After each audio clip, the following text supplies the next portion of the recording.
Hello, everyone, and welcome to my channel. I am the Night Walker, and tonight we're going to review season 8 of American Horror Story called Apocalypse. Why are we doing this, you ask? Instead of saying, well, why don't you just go and start from the beginning? Start the first season, and because I just finished watching this, that's why. And I really wanted to talk about it. And to go back to the beginning, American Horror Story, I admit, was a TV show that I honestly didn't think I was ever going to get into. I really didn't. When the series first came on, the two things people kept saying about it was, first of all, the show was, from the creator of Glee, and I'm sitting there, oof, a horror show from the creator of Glee. That didn't sound very promising. And two, they're oh, it's so much like Scream, and that didn't really sell me on it either.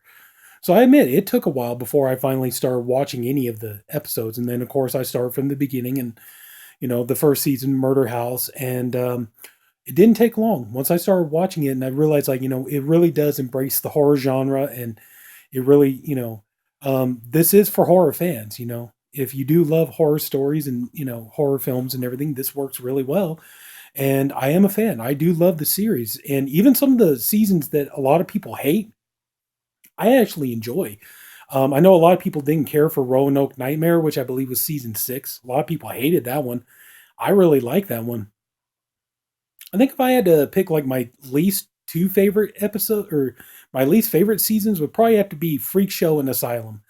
Freak Show just wasn't my favorite, honestly, and Asylum, I got to admit, just the whole, in the beginning, the whole alien abduction thing just didn't work for me, and um, I mean, even though that has elements to it that I do like, it just I think I'd have to admit those two seasons would probably be my least favorites. But the other seasons I do enjoy, and this one here, um, I didn't know if I was going to like this one or not, but I picked it up and I sat down, I binge watched it, and the thing about American Horror Story, because it's a Fox series, you see right there, it's the show premieres on Fox and everything. Um, the thing that's interesting about this series is that I always think that this is whenever I get ready to watch a new season, I always think this is going to be the season where they're going to pull the punches. This is going to be the season they're going to pull back, and it's not going to be visceral. There's not going to be much to it, and everything else. Then also too, one of the things I do, which I really should not do, is I tend to listen to people talk about the season before I watch it, and then like when somebody's like, "Oh man, yeah, Apocalypse." Whoa. But then I watch it for myself, and I actually enjoy it. It's like right now, I've heard some mixed things about the new season, 1984. I've heard some people can't stand it, and I've heard some people it's okay, but I'm gonna wait and watch and judge for myself, because I like the idea. I like that idea of that storyline. The idea this is basically an homage to 80s slasher movies, which yeah, I think I've got my fair share of them. So, but we start off really strong, and that's one of the things though too is like they do 10, well, it's supposed to be hour-long episodes, but you take out the commercials, more like 45 minutes. So how long does this run actually? Let's see here. 431 minutes. So it's what, a little over 7 hours. So even though it's basically like a 7-hour horror film. And I got to be honest, I really enjoyed this. I really dug it. I think they did a great job with the storyline. You don't necessarily have to watch the previous seasons to watch this one, although it would help if you did, because there are going to be references to, you know, that's the thing. It kind of helps when you watch all the seasons of American Horror Story, because say like if you start on season like 6 and you haven't watched any of the other previous seasons or whatever, there's going to be references and there's going to be hints of things that you miss. So it does kind of help, because what Ryan Murphy and Brad Fulchek, the creators of this series, do is they try to create this kind of create this all-inclusive universe in American Horror Story. Very much like the way Stephen King does in a lot of his novels. It's he tries to create like this world where all the towns are interconnected. People go from one story to the next, so it all works out.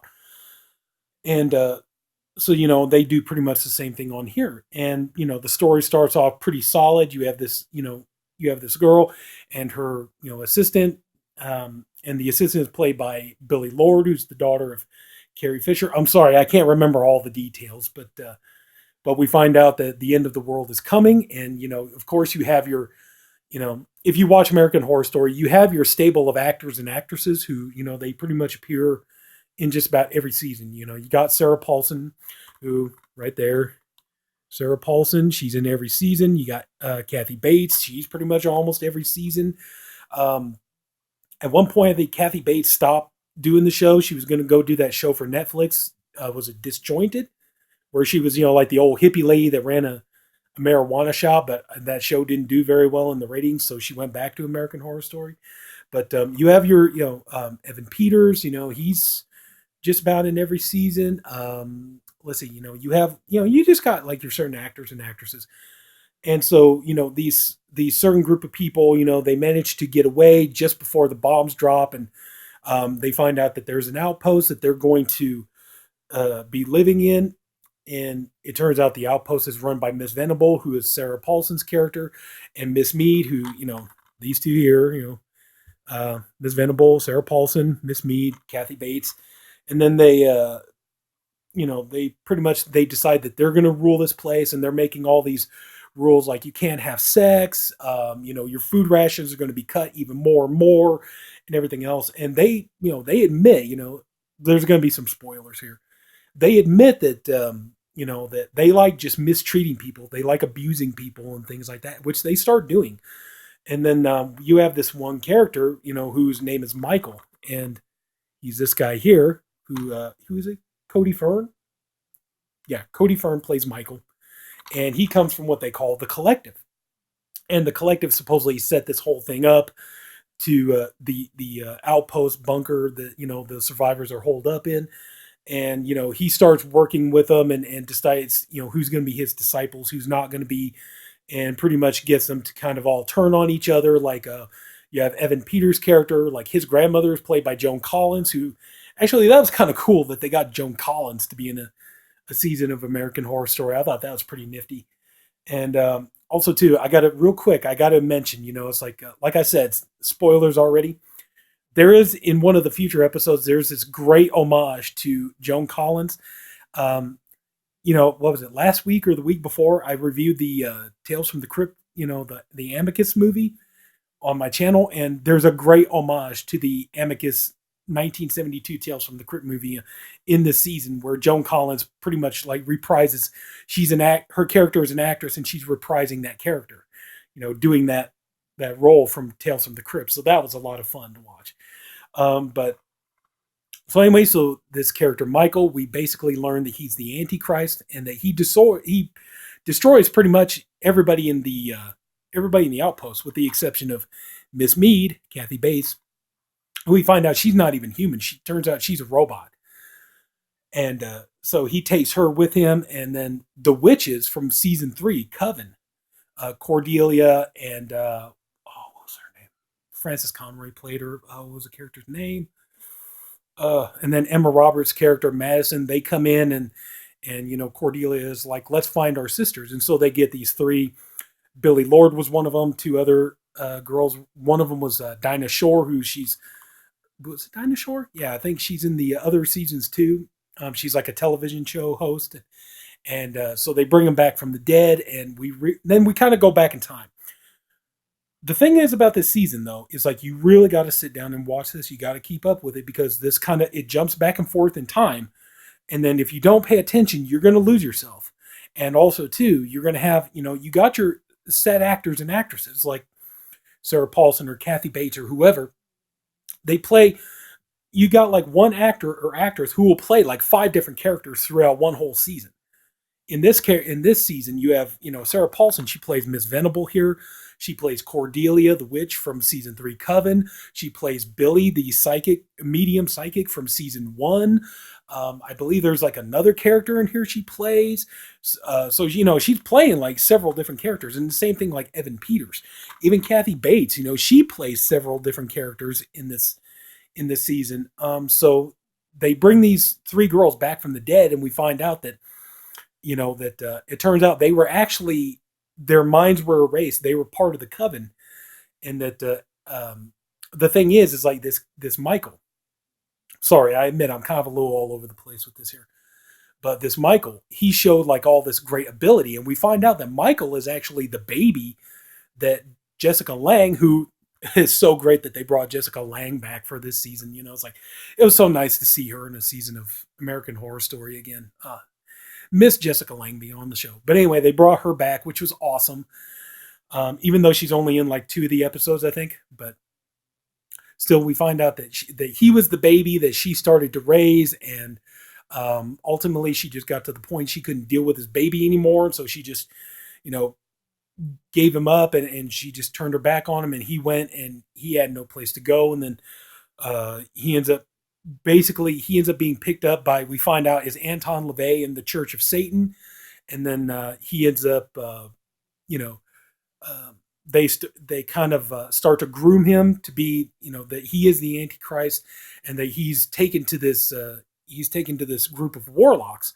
Now it turns out that the warlocks and the witches are against each other, and that the warlocks, because the witches have always reigned, the supreme has always been a witch, and they've always wanted to get a warlock. They always wanted to get a man in charge there, but the thing is like none of the men have ever measured up. Well, turns out that it looks like Michael is going to measure up quite well, and so they put him.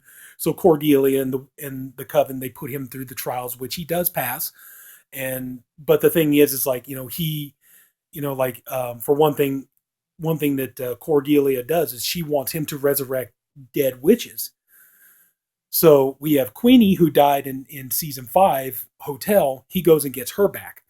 Misty Day, who was one of the witches in season 3 Coven. She was going through the trials, and she failed, and she got basically stuck in hell. And so he goes and gets her back. And then Madison, who, she died and she went to hell, so goes and gets her back. And the thing is, though, is like he's doing this thinking he's going to become the supreme. He's going to rule. The warlocks think he's going to rule and everything else. But, and they're all like, Cordelia, why would you do this? And Cordelia explains that, she's all like, I know what this guy is. I know he's dangerous to us. And she's like, that's why, the thing that, he wasn't supposed to do it. But the thing I made him do was go get back my girls, so that way we could be even more powerful coven. Because we already know we're going to have to stop him in the future, which it's true, they do. But anyway, so he starts rising to power. Michael, he starts to rise to power. And there are some funny jokes in here. Like at one point, he's talking about like, well, I could take over the world through politics and this and that. I could start off as an advisor, work my way up to president and all this stuff. And, one of the characters says something along the lines of like, don't rip off, Omen 3, which that was a funny joke. I got a kick out of that one. That was good. But so anyway, yeah, he's starting to rise to power, and he's been groomed. And Constance, the Jessica Lange's character, we find out that well, at one point, one of the what was his name?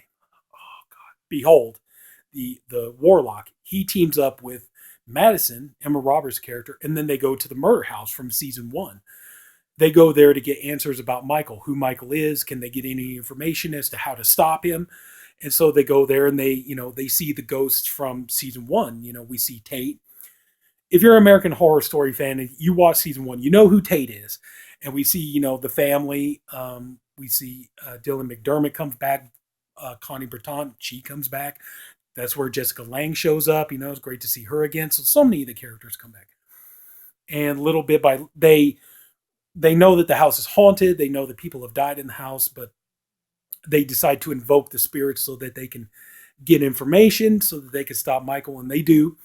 And, they kind of get some information, but then they realize, unfortunately, that Michael is way more powerful than they originally thought. It turns out not only can he kill people, but he can also basically annihilate their souls as well. He can just make people just not exist. So they realize they're up against a very formidable foe. And so when they get back, they realize they got to start putting their powers together to stop Michael. And we find out that anybody that gets in Michael's way is going to meet a horrible end. And so, yeah, I mean, this video is going to go on forever if I keep talking, telling you all the details of it. But, this season was really, really good. And overall, I really enjoyed it. I know for some people this probably isn't their best season, but you know how in this day and age, okay, permit me one politically incorrect moment here, but you know how in this day and age, like everybody is talking about, they want more diversity in shows. They want more like female-driven, movies and shows, and they want more, like stuff with gay characters, things like that. This is an example of how you do it right. The witches in the show, I like them, and I like them in season three. They were great female characters. And the thing is, there are stakes in this season. It's like this does not play it safe. We find out that anybody can anything can happen to anybody anytime. There is genuine suspense. There's genuine dread created throughout this whole season. We find out that nobody's really safe. Anybody can die, and the stakes are high, and that's what makes it riveting. It's like that's the thing, and it's like there are female characters on this series that I genuinely like and adore and care about, and I want to see them survive, and I want to see them win. Cordelia is actually, I like her character. She is a great character. She's not without flaws, but that doesn't mean, she's still a wonderful character. Emma Roberts' character, Madison. Now, usually, like Emma Roberts, usually she's always cast as kind of like the cool bitch, and that's a lot of what her character is in this season as well. But you know what? She still has a likability factor. You get to see that she has a little bit of a vulnerable side. You get to see that, she doesn't act so inhuman after all, and that she does show a little bit of care and things like that. It's like, and that's the thing, it's like if you do that, just, make the characters human. It's okay to make them a little bit vulnerable. I mean, you don't have to make them super weak or anything like that, but just make them just a little bit vulnerable to where, get the audience to identify with the characters. Then, you know what? People would not give a rat's ass. You could put all the female character leads in there you want. You put all the gay characters in there you want. Just make them likable, make them interesting, make the story entertaining. And then there you go. Nobody would ever bitch about it because like this is chock full of that. Chock full of female leads. And I don't have a problem with any one of them. They're all great. Every single actress on this show does a wonderful job. Billy Lord, she's coming up in the world of American Horror Story, and she was in Cult. I don't believe she was in Roanoke Horror. If she was, I don't remember. But she was in Cult. She was in this. She's in 1984, and I look forward to continue to see her, flourish in this franchise. I really hope she does. Sarah Paulson, I enjoy Sarah Paulson. I used to have a big crush on her till I found out, she's in real life, that would never, well, it never happened anyway, but because she's gay, but still, that doesn't take away from the fact she's a fabulous actress. She's really, really good in this series. And I can't recommend her enough. She's really good. You know, Kathy Bates does a great job. Angela Bassett comes back. It's great to see her on the show again. It's like Frances Conroy is like, even though her character is a man hater, she's actually entertaining. It's like you've heard of, hey, here's this character here. He's a likable asshole. Well, she's kind of like, she's a man hater, but she's actually likable. So I mean, it's like when you do it right, it's not bad at all. And you have gay characters that you actually care about and that are fun, like the character of Behold. It's his character. If he's not gay, they kind of really set him up to almost be like that. But his character is really, really, fun and interesting. You like him, So that's what I'm saying. It's like that's not the issue. The issue is like you could put doesn't matter. Put all the gay characters on the show you want. Put all the female characters on the show you want. So on and so forth. Just make it entertaining. Make the characters credible, make them interesting, make them likable, make them relatable, and then you could do it all you want, and nobody would ever complain. You know, and but still, this is a good season, and I like the characters from the Coven, and Coven is one of my favorite seasons, and I'm looking forward to seeing what they do with them in the future, because this does leave it open for a chance for the Coven to come back. So, but I definitely recommend this. Especially if you're into the occult. If and also too, I think I watched this too because Halloween is looming near, and a great witchcraft tale is kind of something you really want, and this works. And it's all about they have to go, the witches have to go and try to stop the apocalypse before it happens. And so you have, these good witches basically trying to defeat the Antichrist. The one thing I think is kind of funny though, it has a feel of like Star Wars to it. It really does. Because you have the Coven of Witches here, and they really do come off as like it almost comes off like they're the Jedi. If you ever watch Star Wars, like they're the Jedi. And Michael here is kind of like Anakin becoming Darth Vader. Almost has that feel to it. To me, it does. And the character Michael becoming the Antichrist is almost like Anakin Skywalker becoming Darth Vader, and then you have the warlocks, which are kind of like they almost come off like the Sith. So it does have that kind of Star Wars feel to it, though. But yeah, I mean, I definitely recommend. Please check out season 8. Apocalypse. There are some really interesting references to it. I think it was interesting that they referenced Anton LaVey. Um, you got some great horror references and things. Like I said, there was the Joan Collins and the Tales from the Crypt reference and things. So, as a horror fan, I dig this show. I really enjoy it. I've gotten to where now, like shows like this, I look forward to more than, some of the other shows. So yeah, I really like this. And I say, give it a shot. So, yeah, I think that's going to pretty much do it. This video is already long enough. I don't want it to go on too long. So, but I think I've said everything I had to say about that. But, yeah, Apocalypse, please check it out. If you're in the mood for a great witchcraft tale, I highly recommend it. So if anybody took the time to watch this video, thank you for doing it, and I appreciate you for doing it. I honestly hope you enjoyed this video. If you did, please like and subscribe. There'll be weekly videos posted. Yeah, sorry, just kind of wanted to jump in and get this while it was still fresh in my mind. So anyway, that's it. Take care. Have a good night. This is the Night Walker, and you never know. Maybe you're out strolling about at night. Maybe I'll find you.